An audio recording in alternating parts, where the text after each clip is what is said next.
পিসিমা, পিসিমা, আমার কিন্তু ভয়ে বুক কাঁপছে।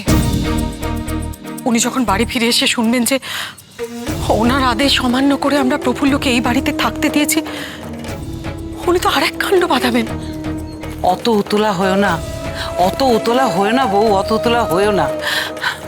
রাধা মাধব আছেন, দেখবে একটা নিশ্চয়ই পথ দেখাবেনি যাতে হর রাগ না করে।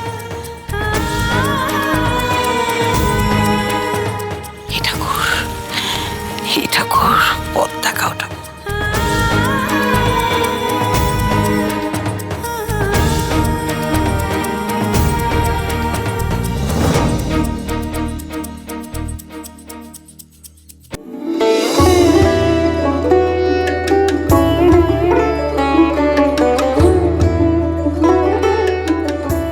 এত শাড়ি বের করছো কেন বোন? এইসব আমার শাড়ি। তুমি তো সঙ্গে কাপড় টাপড় কিছু আনোনি। কি পরবে বলো? তোমার এখান থেকে যে শাড়িটা পছন্দ সেটাই পরো। না না, আমার এসব কিছুই চাই না। তোমার শাড়ি তোমারই থাক। আমি আসার সময় দু একটা শাড়ি নিয়ে এসেছি, অবশ্য সেইগুলো এই বাড়িতে পরার উপযুক্ত নয়, কিন্তু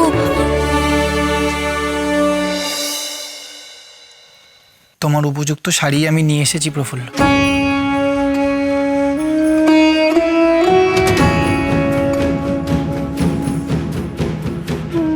এই শাড়ি তো আমি এই বাড়িতে এসে পরেছিলাম, কিন্তু এতদিন পর। কি ভেবেছিলে আমি সব ফেলে দিয়েছি?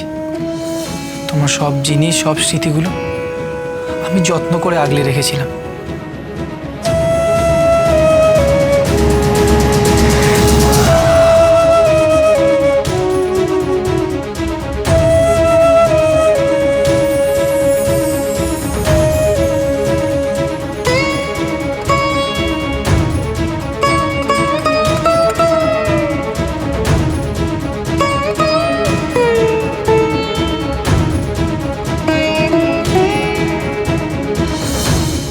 তুমি বলবে আমার দুটো বউ আছে, হ্যাঁ আছে, কিন্তু আমি যে বেঁচেছিলাম তোমার স্মৃতি নিয়ে। সে আমি এখন বুঝতে পারছি। জানো প্রফুল্ল, আমার মন বলতো তুমি একদিন আবার ফিরে আসবে, আর সেই সংসার হবে আমাদের খুব সুখের। জানো প্রফুল্ল, আমাকে বাধ্য হয়ে বিয়ে করতে হয়েছে। তুমি চলে যাওয়ার পর থেকে আমি নাওয়া খাওয়া সব বন্ধ করে দিয়েছিলাম, কিন্তু বাবা মশাই আত্মহত্যার ভয় দেখিয়ে আমাকে বিয়ে করতে বাধ্য করেছেন।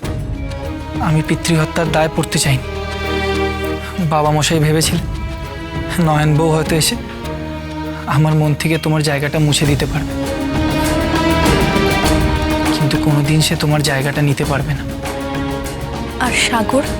বাবা মশাইয়ের প্রচুর টাকা কোম্পানির কোষাগারে বাকি পড়েছিল, অনাদায়ে তারা আমাদের পথের ভিখিরি করে দিত। বাবা মশাই তাই মোটা পণের বিনিময়ে সাগরের সাথে আমার বিয়ে দিতে চেয়েছিলেন। বাবা মশাইয়ের মুখ চেয়ে এই পরিবারের কথা ভেবে আমাকে এই বিয়েতে রাজি হতে হয়েছিল।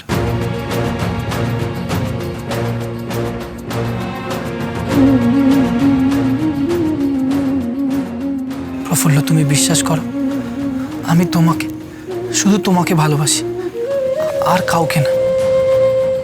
আমি বাবা মশাইয়ের মুখের উপর কথা বলতে পারি না। আমি জানি আমি মেরুদণ্ডহীন, কিন্তু কি করব?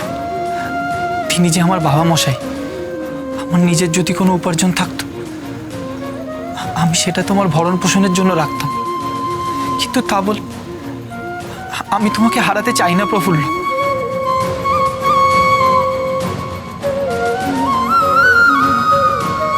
আমি বাবা মশাইয়ের কথা মানতে কি তোমার ওপর সব থেকে বেশি অন্যায় করেছি। আমি এমনই অক্ষম স্বামী যে স্ত্রীর ভরণ পোষণের দায়িত্বটাও নিতে পারিনি।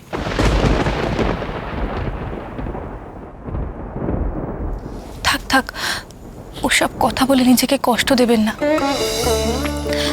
আমি আপনার সমস্যাটা বুঝতে পারছি। আমি অভিমান করে যে আপনাকে কটু কথা বলেছি, তার জন্য আমাকে ক্ষমা করবেন। আপনার ওই দু চোখই বলে দিচ্ছে আপনি আমাকে কত ভালোবাসেন। আমি যে করে পারি তুমি যাতে বাড়িতে থাকতে পারো সেই অনুমতি আমি বাবা মশাইয়ের কাছ থেকে আদায় করব। তুমি আমাকে একটু সাহায্য করো, কিন্তু কি করা যায় বলো তো?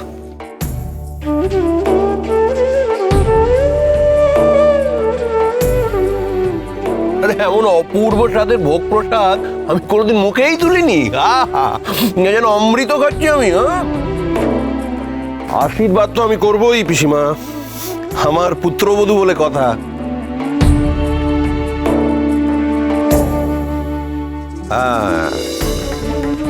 আমার মাথায় একটা বুদ্ধি এসেছে। আমি আজ নিজের হাতে রান্না করব। আমার হাতে রান্না খাইয়ে বাবা মশাইয়ের মন জয় করব। আমার হাতে রান্না খেয়ে তো বাবা মশাই আমাকে আশীর্বাদ করেছিলেন।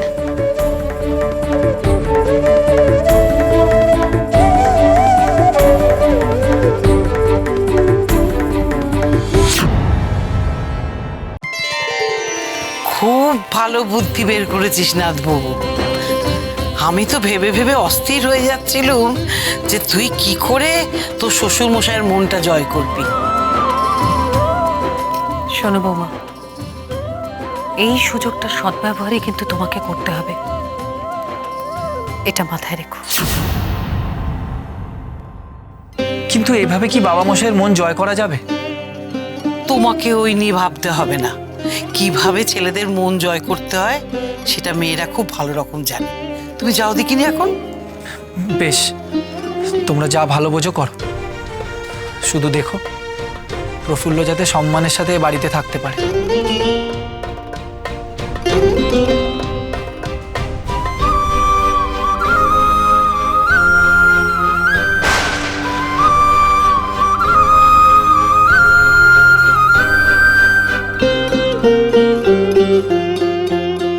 শোনো বৌমা, তোমার শ্বশুরমশাই ইলিশের মাথা দিয়ে কচু শাক, কাতলা মাছের কালিয়া, চারা মাছ ভাজা আর চালতার টক, এগুলো পেলে আর কিচ্ছু চান না।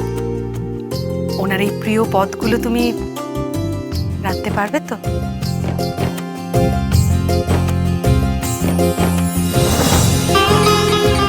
আজ তোমার পরীক্ষা মা, তোমাকে প্রমাণ করতেই হবে যে তুমি এই বাড়ির যোগ্য বউ। জানি না তোমার বাবা মশাই তোমাকে এরপরেও মানবেন কি না, তবে একটা শেষ চেষ্টা আমি করে দেখি।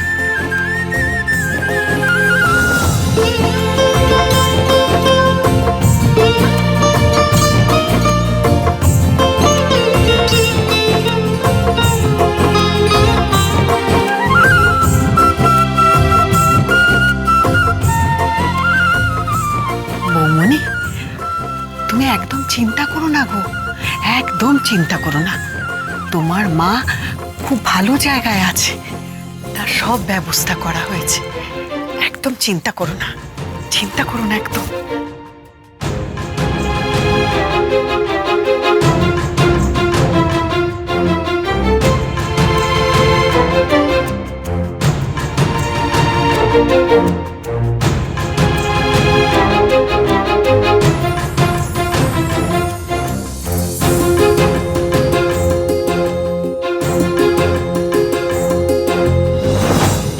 আমি একবার মায়ের সাথে দেখা করে এলে ভালো হতো।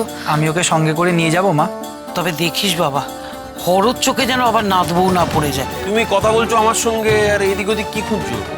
কি দেখছো তুমি? কাউকে দেখতে পেয়েছো নাকি? আমি তো আসলে